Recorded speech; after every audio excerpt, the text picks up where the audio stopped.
మకర సంక్రాంతి కనుమ మీ అందరికి కూడా పురస్కరించుకుని అందరికీ శుభాకాంక్షలు తెలియజేస్తున్నాను.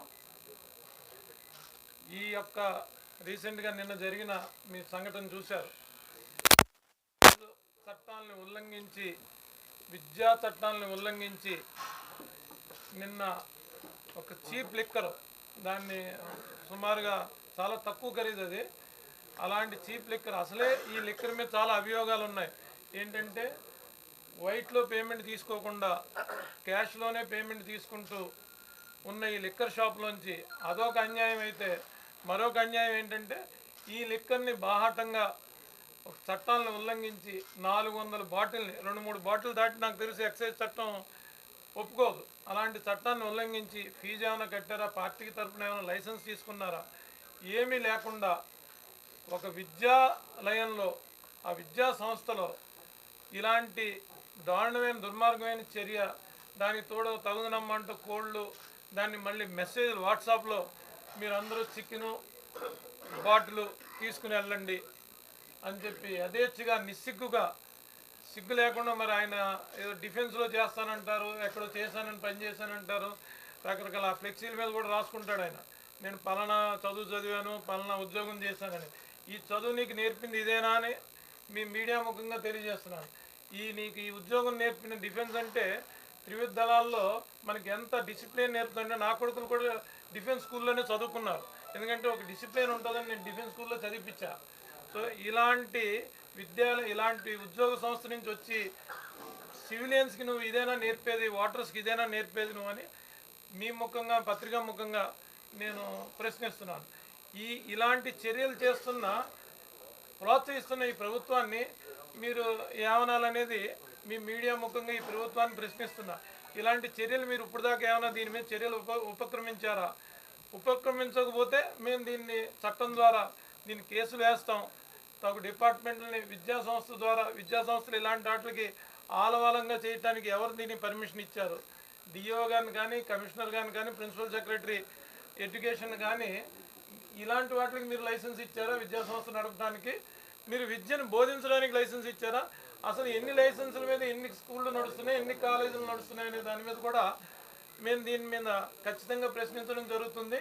దానికి తగు సమాధానం రాబట్టేదాకా మేము దీని మీద అవిశ్రాంతంగా పోరాటం చేస్తాం. చూస్తారు, విశాఖపట్నంలో మీకు కార్పొరేటర్లు సగానికి సగం ఖాళీ అవుతారు, పెద్ద నాయకులు కూడా ఖాళీ అవుతారు.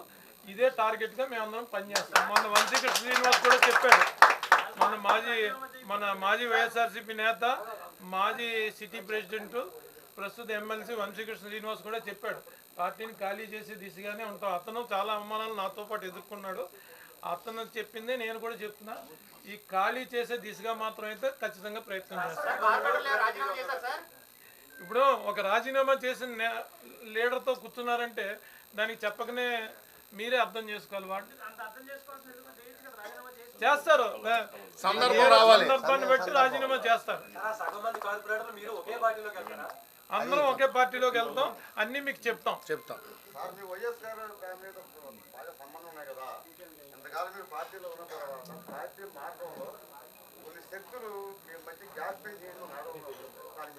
ఇక అన్ని మీకే తెలుసు ఏం జరిగింది అనేది. ఇప్పుడు చూసాను నేనేం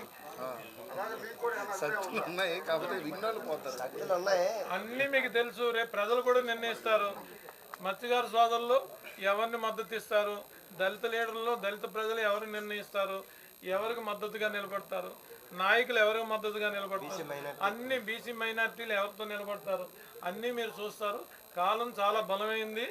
ఆ బలమైన కాలం ఖచ్చితంగా సమాధానం చెప్తుంది. మీరు మాజీ అధినేతను అడిగితే విశ్వేశ్వర నియోజకవర్గం గురించి ప్రజలందరూ, మీడియా సోదరులు మీరు అందరూ చెప్తారు.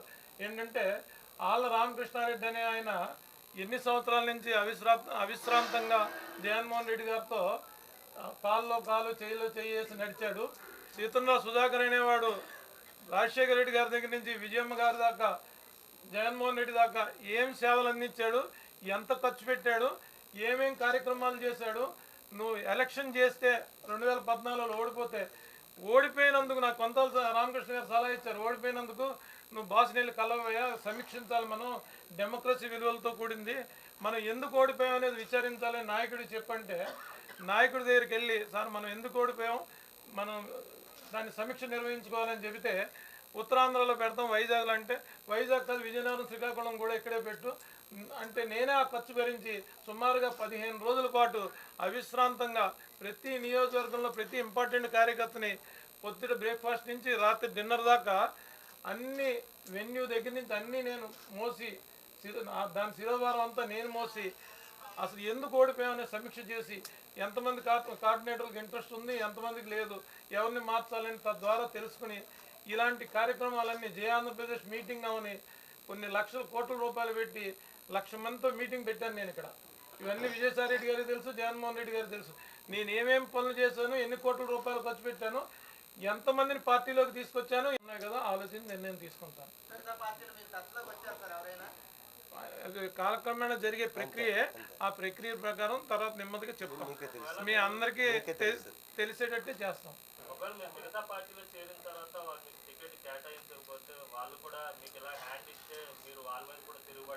అప్పుడు ఇది అప్రస్తుతమైన మాటలని నేను అనుకుంటున్నాను. ఎప్పుడు జరగలేదు అప్పుడు మాట్లాడితే బెటర్. ఇప్పుడు దాకా ఏమీ నిర్ణయం తీసుకోలేదు, నిర్ణయం మేరకు మీకు తెలియజేస్తాం.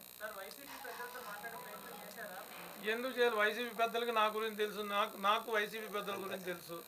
నాకు ఎక్కడ కంఫర్ట్ ఉంటుందని అనిపించి భావించి ఇక్కడ లాభం లేదనుకున్నాను, నేను బయటకు వచ్చాను. నీ అవమానాలు భరించలేక ఇప్పుడు దాకా చేసిన సేవలు చాలు, వన్ సైడ్ లవ్ ఎన్నో రోజులు నడవదు. ఇది ఏకంగా ప్రేమించుకుంటా పోతే అవతల పెళ్ళి అయిపోయి పిల్లలు కూడా పుట్టేస్తున్నారు, మనం వేరే దారి ఎత్తుక్కోవాలనే దాంట్లో ఉన్నాను.